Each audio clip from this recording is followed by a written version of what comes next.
it's Tucker Carlson. On Tuesday afternoon, the Biden administration had Donald Trump arrested. It was a pretty big news story. You may have seen it.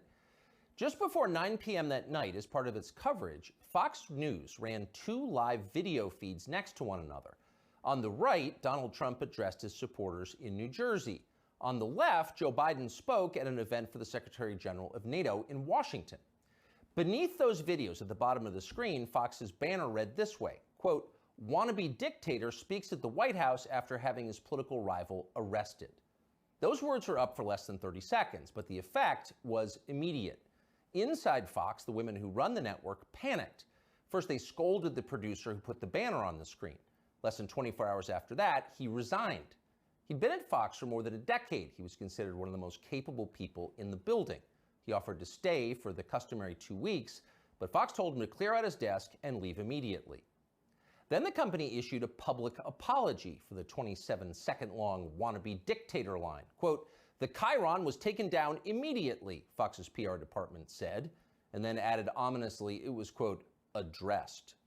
That was all true, but it was not enough to save Fox News from the ensuing scandal. For a time in the rest of the media, Fox's assessment of Donald Trump's arrest seemed to overshadow Trump's arrest itself. Suggesting that Biden is a dictator, declared the Washington Post, quote, "crossed the line." Alexander Vindman agreed strongly. Vindman is the perennial MSNBC guest and full-time Ukraine promoter you may remember from Russiagate. On Twitter, he demanded that the Pentagon pull Fox News from all military bases. It is, quote, "absolutely unacceptable for American Forces Network to carry programming that directly, spuriously, attacks the commander-in-chief of American Armed Forces," Vindman wrote. In other words, Joe Biden must ban all criticism of himself because that's what non-dictators do. John Cusack went further still. "For the crime of calling Biden a dictator, Fox should be shut down," wrote the 80s-era movie star. Quote, "the government has to take away their broadcasting license." And so on. It was all over the internet. Democrats were very, very angry. But why were they angry?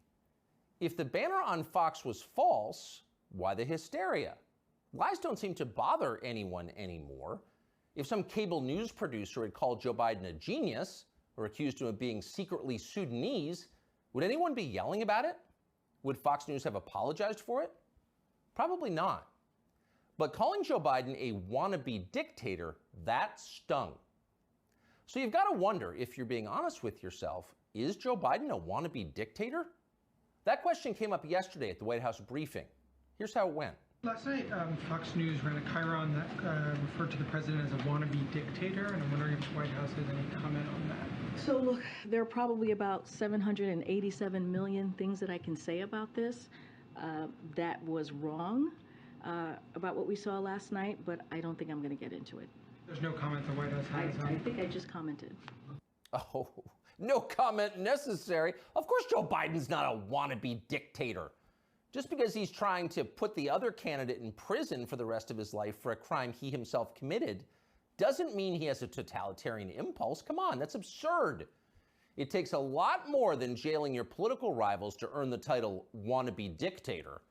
That's the consensus in Washington tonight. And in some ways, for once, the consensus may be right. It is not a small thing to be a wannabe dictator. It's quite a process. There are a lot of steps. First off, there is the money. The one thing that all dictators have in common is they enrich themselves and their families, their tribe, even as the countries they govern grow steadily poorer and more desperate. They take kickbacks from businesses and from other dictators. They use the official functions of their government to funnel cash to themselves. They don't bother to hide the fruits of this. They live in garish mansions with big lawns, far from the teeming cities, even as their own citizens languish in growing poverty, in some cases literally living in tents on the street. So they don't really hide it. It's all pretty blatant. And ordinary people resent it. Of course they do. And wannabe dictators know they resent it. But they don't care. There's nothing the population can do about it in a dictatorship. It's no longer possible to fight injustice in a system like that. People can't gather in large numbers to protest the rule of the dictator. If they try that, they'll be arrested by his state security services, even years after the fact. A visit from men in body armor at the breakfast table. That happens. And if citizens persist in believing they can gather in groups to protest, they may be shot to death, a bullet to the throat. And then, just to make the humiliation complete, to make the lesson gin clear to everyone else watching, their relatives can be arrested for daring to complain that their children were killed for complaining. That actually happens in some places. Ask Ashley Babbitt's mother. Here she is in handcuffs. You murdered her inside the Capitol, now you're going to arrest her? Come out of there. 101, have a transport response. Sidewalk. So don't be like Ashley Babbitt's mother, much less like poor Ashley Babbitt. She's dead now. That's the message a wannabe dictator would send. And by the way, it's not just public protest that would be banned in a dictatorship. You wouldn't be allowed to complain from your own home. Unauthorized opinions expressed on the internet would be censored. Go too far, press too deep, tell too much truth, and they'll just erase your opinions. They have no choice, really. It's a matter, as they say, of trust and safety. You must trust the leader, or else you will jeopardize his safety. Not that you really can jeopardize his safety at this point. The leader has nuclear weapons, and you don't. He'll remind you of that from time to time. And in any case, you're in the process of being disarmed anyway, along with everyone else who has shown questionable loyalty to the leader. Those who support the regime can keep their weapons and use them freely, including on public transportation. That's a core civil right for them. But for those who dissent from the program, self-defense is an unaffordable privilege. Turn in your guns, Mr. and Mrs. Peaceful Opposition. You're a danger to society, and we know who you are. And in fact, the wannabe dictator does know who they are because he knows everything. Technology has made him all-seeing. A report in Wired magazine just this week revealed that the highly non-dictatorial Biden administration is busy tracking the phones of millions of Americans without their knowledge and without bothering to get a warrant. And at the same time, the same non-dictatorial administration is stockpiling a massive trove of damaging information about these same Americans, to be used at some point, we are sure, for entirely noble purposes. So the administration now knows everything: where you spend your days, who you talk to, what you think, your porn habits. Not a big deal. The administration already knows what you buy, of course, because they've leaned on the big banks to turn over your confidential credit card information. Not because anyone here is a wannabe dictator, to be clear, but just because. It's nice to have that information, just in case, in the words of the Fox News PR department, a situation arises that needs to be, quote, addressed. It's all totally normal. It's not a dictatorship, okay? But in the end, the main reason you know Joe Biden is not a wannabe dictator is because he just does not fit the profile as a man. Dictators have that look. You know one when you see one. Dictators build cults of personality around themselves, and they use those cults to deny the glaringly obvious. In his later years, to name just one example, North Korean dictator Kim Il-sung developed an enormous baseball-sized tumor on the back of his neck. It was huge, it was grotesque, it was right there, you couldn't ignore it. You couldn't possibly not see it. But in North Korea, state media did ignore it. They pretended it didn't exist, and so, in some important sense, it didn't. If a tumor grows on a neck but no one acknowledges it, is it really there? Thankfully, nothing like that is happening in our country or ever will. If Joe Biden ever developed some profound physical or medical problem that was obvious to everybody, journalists would say something. This is not North Korea. We don't have state media here. If Joe Biden was, say, incapable of completing a full sentence, or mistook his sister for his wife, or suddenly started falling down in public for no reason, the New York Times would report on that and then get to the bottom of what was actually happening. That would be its duty in a free country like ours. It's not like they would cover it up. The very idea of a cover-up sounds like a conspiracy theory, a dangerous one, actually, so stop it. And by the way, if Joe Biden was a wannabe dictator, he'd have the family to match. All dictators do. Saddam Hussein had Uday and Qusay. They were princelings who lived above the law, indulging their most decadent fantasies with total confidence they would be never held to account by the police. As the sons of a dictator, they knew they could do exactly what they wanted, and so that's what they did. There's no one like that around Joe Biden.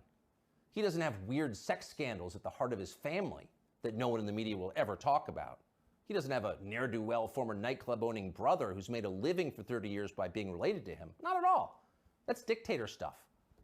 Joe Biden doesn't award ridiculous inflated titles to his relatives that the media are then required to take seriously.